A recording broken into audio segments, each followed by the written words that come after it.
Thank you, Mr. President.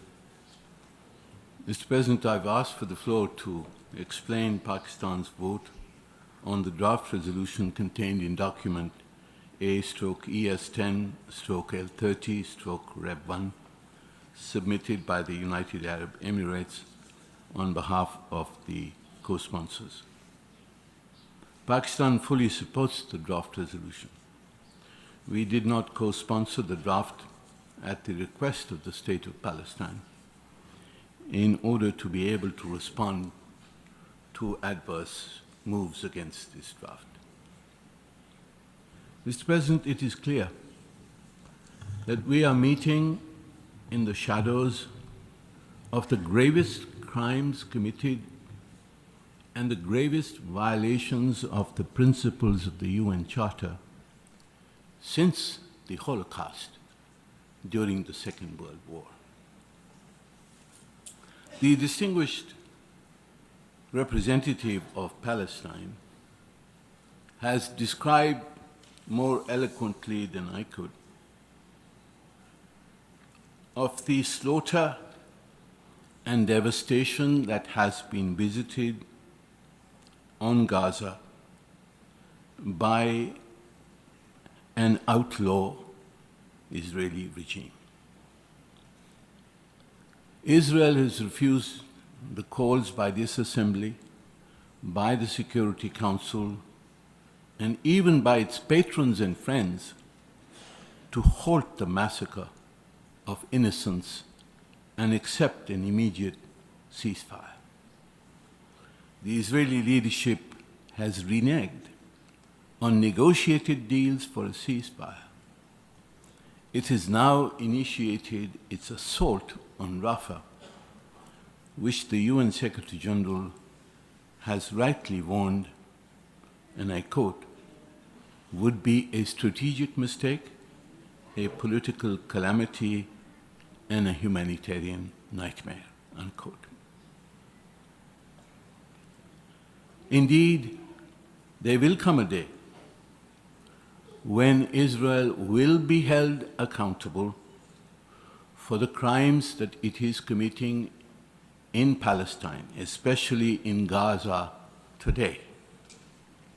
And we shall work towards holding Israel and its leadership accountable for these crimes.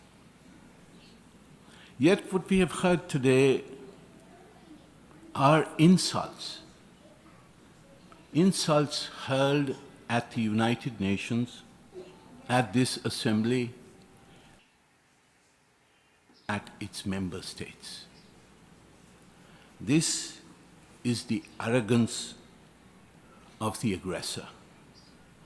It reflects the impunity of the occupier of a land for over 70 years, trampling the inherent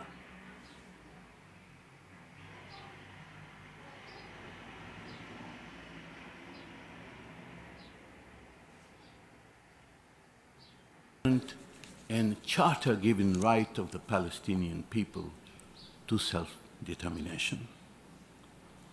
And we hope that the Assembly will appropriately respond to such insults, because I think it is contrary to the expectations of a member state and to the standards and practices of the United Nations. Mr. President, today the General Assembly is asked to take a first step towards a final settlement of the conflict, an important step to rectify the historic injustice against the Palestinian people.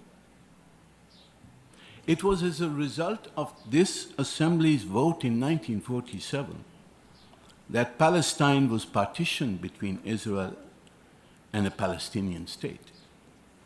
Yet only Israel is a member of the United Nations. The Palestinian people have been denied their right to self-determination since 1947. And after 1967, they have been obliged to live under Israel's brutal occupation. This General Assembly can partially redress this historic injustice by admitting Palestine as a full member of the United Nations. It meets all the criteria of membership. Its membership enjoys the support of the vast majority of the UN member states.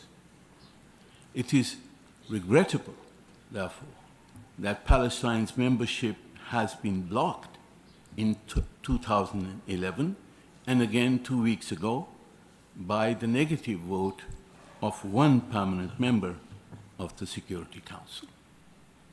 The assertion that Palestine's admission can happen only through negotiations reflects the inequity of this position. Negotiations must have a level playing field. If Israel is negotiating as a full member of the United Nations, so too should Palestine. Mr. President, the adoption of the draft resolution contained in document L30 Rev 1 will determine, I am sure with the near unanimous support of member states, that Palestine is qualified for membership. It will urge the Security Council to reconsider and endorse the admission of Palestine as a full member state. In the meantime, the General Assembly would accord all the rights for the fullest possible participation of the State of Palestine in the General Assembly and other UN organs and conferences. This exceptional measure applies only to Palestine and does not constitute a precedent, as the resolution states. The adoption of this resolution will be a partial yet vital step towards redressing the historic injustice against the people of Palestine. It will reflect a political reality which would facilitate the revival of a peace process to realize the universally agreed objective of creating a two-state solution, the objective of establishing a viable and contiguous Palestinian state along the 4 June 1967 borders with Al-Quds as its capital. I thank you, Mr. President.